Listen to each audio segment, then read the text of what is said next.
Okay, this is going to be the first part of the rabbit muscle video that you guys will have to identify on the lab practical.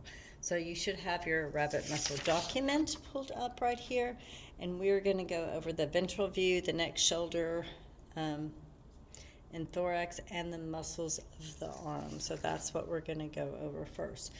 So starting with the first part, the ventral view. Now the rabbits have a few extra muscles that you do not have that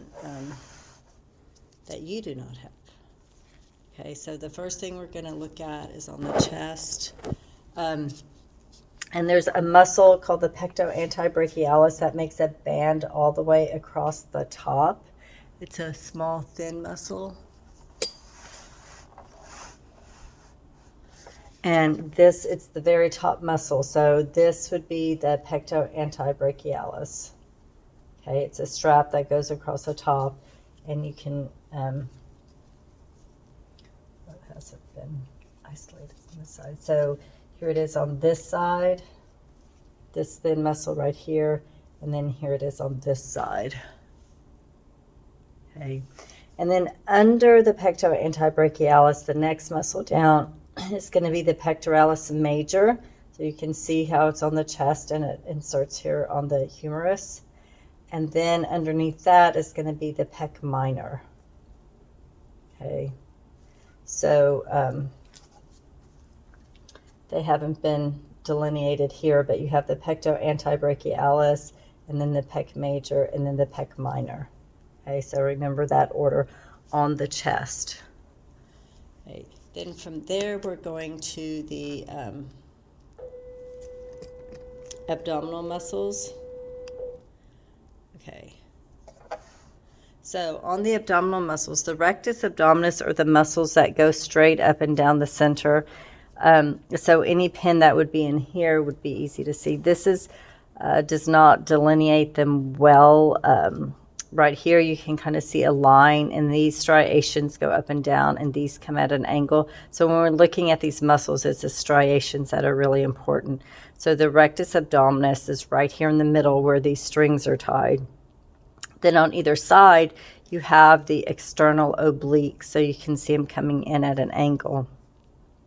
So right where the rectus abdominis and the external obliques meet, this little flap has been cut back to expose underneath this first layer. This would be the internal oblique muscles. So it's fairly paper thin.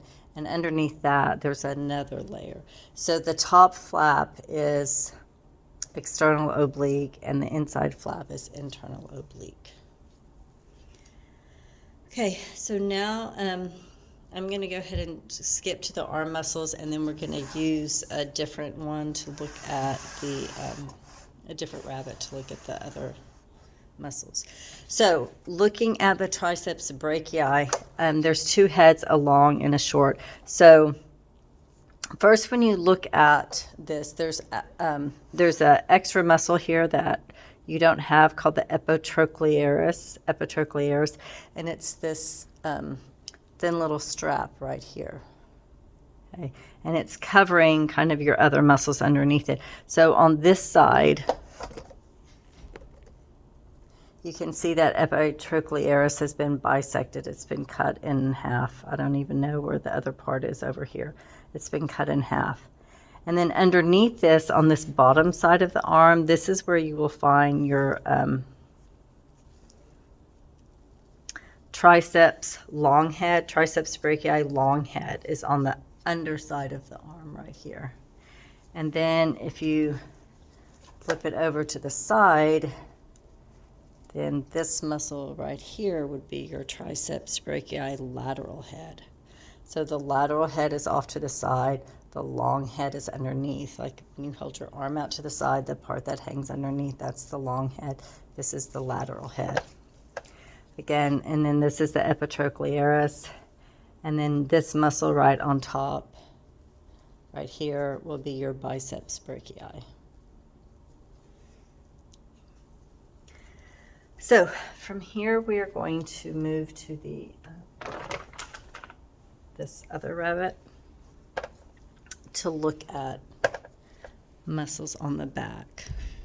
So with the rabbits, their ears kind of get in the way.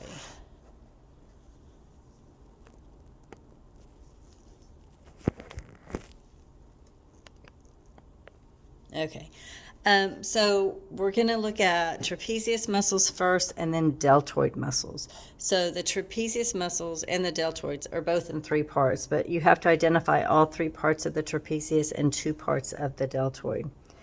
Okay, so you really have to move their ears out of the way. This is just connective tissue that's covering up, it's areolar connective tissue. That's covering up these muscles right here. Okay, so the trapezius muscle. First you have the clavotrapezius, which is this big muscle. You can see the striations that go up into the neck. Okay, so here's the clavotrapezius. So a pin right here is clavotrapezius. Okay, and then sitting on top of the scapula is the acromiotrapezius right here. So sitting on top of the scapula is the acromiotrapezius. And then down here, you can usually see this dark little line here and here that delineates what will be our spinotrapezius because it's attached to the spine right here. You can see here it's been ripped apart, but this is a spinotrapezius right here. Okay, so spinotrapezius, acromiotrapezius sits on top of the scapula, and then clavotrapezius is up into the neck right here. So those are our traps. Remember, it's a big trapezoid-shaped muscle that sits on the back. Okay, and then our deltoids. So you can see, we're going to go back to the front. So here's our epitrochlearis, that little thin strap of a muscle. And then immediately anterior to that, that is the clavobrachialis. It's like what you think of as your main deltoid on the shoulder. It goes on top of the shoulder.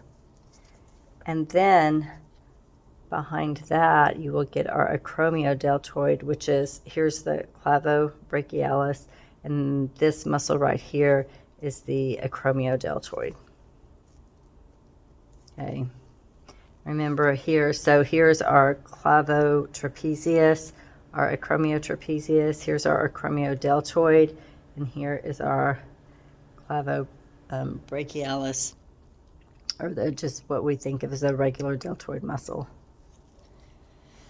Okay, so that is the muscles of the chest and abdomen. Oh, we still have to finish the back. Oh, almost forgot. Latissimus dorsi. So here was our spinotrapezius. This is latissimus dorsi. So this whole, you can see the striations all right here, runs up and attaches, remember, inserts on the humerus. So this is all latissimus dorsi, all in here.